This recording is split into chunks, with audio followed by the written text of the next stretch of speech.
I get questions about what kind of camera I use to take pictures for my blog, and increasingly how I'm making my videos. So in this one I'll share some of the things I've learned, and hopefully you'll be able to glean something from that.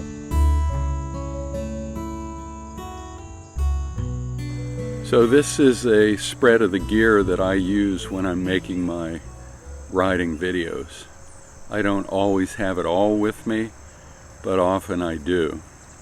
Let's start with the action cameras. I have two GoPro Hero 8 cameras, and one is in a media mod box which allows me to plug a lavalier microphone in the back. The other mounts on the handlebars or anywhere else on the motorcycle that I want to do things with. This has excellent stabilization called Hyper Smooth. The other action camera is my Insta360 X2 camera. This can make some amazing shots. It, in my opinion, has a long learning curve. I'm still trying to figure out how to actually put it to use and not just make gimmicky shots with it. But you can look at a variety of things that it can do. It also has a long learning curve with the editing process. I edit with their Insta360 beta software that I run on my iMac. I gave up trying to edit on my phone. That was crazy.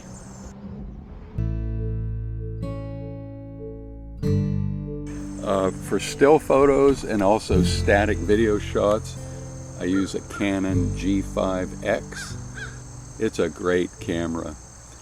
I have it with me almost all the time. So this is my Zoom H1N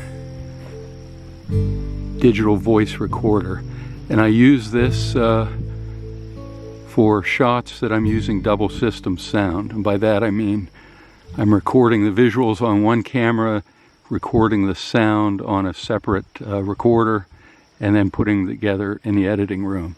And that's usually when I'm doing something that the camera's too far away from me when I'm talking. And I just plug in a lavalier mic.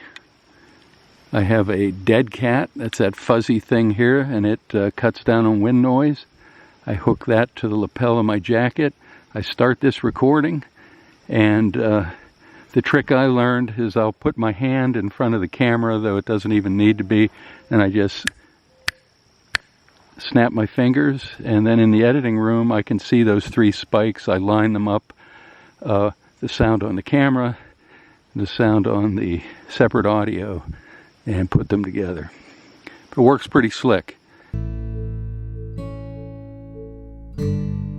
For static shots out in the field, I have a little tiny tripod here that I can attach any of these cameras to if I want. Just the bottom unscrews, and it's got like little tripod legs that screws back in, blah blah blah. And then I have a Shrui carbon fiber pod, and this tripod is excellent, essential if you're going to do static shots if you're riding by or things like that.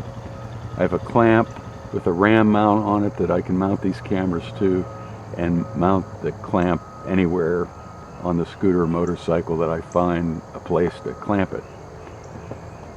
And then I have a number of selfie sticks, one for the GoPro, one for my iPhone, and then the Insta360 camera came with an extendable rod that not only can you use it as a selfie stick, but you can do some really strange shots with that camera.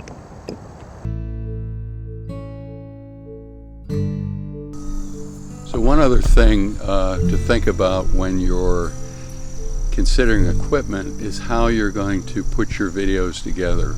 When I started, I was editing in iMovie, And iMovie does a lot of things.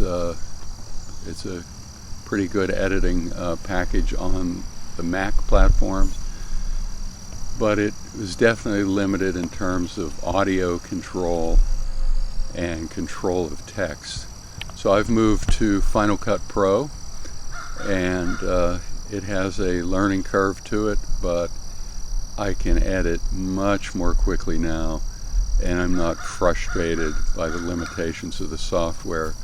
So whatever you decide to do, you're going to need some sort of, got a helper here, some sort of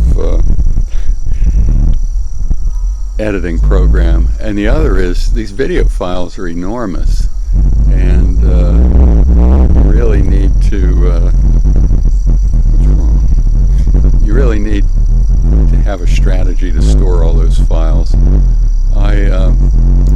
I don't store any on my computer hard drive. I use Samsung solid state drives. Buy a 2 terabyte drive and figure that will last me for 2022, and then next year I'll buy another one, and then I have a less expensive 4 or 6 terabyte drive to back those up onto periodically. But video files are huge, and I still have to work that out, but it's something to keep in mind when you're looking at equipment. So anyway,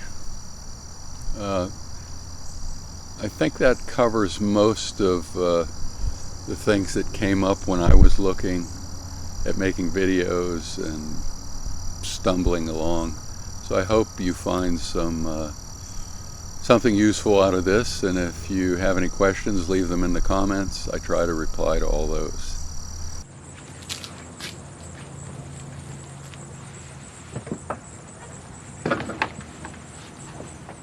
There's a lot to consider when you're picking gear to make videos for YouTube.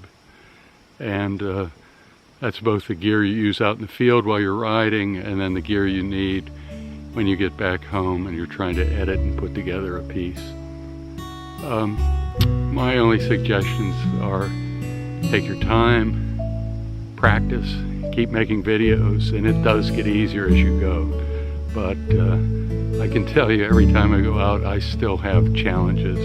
Even on this, making this video, I've gone out twice now and left vital pieces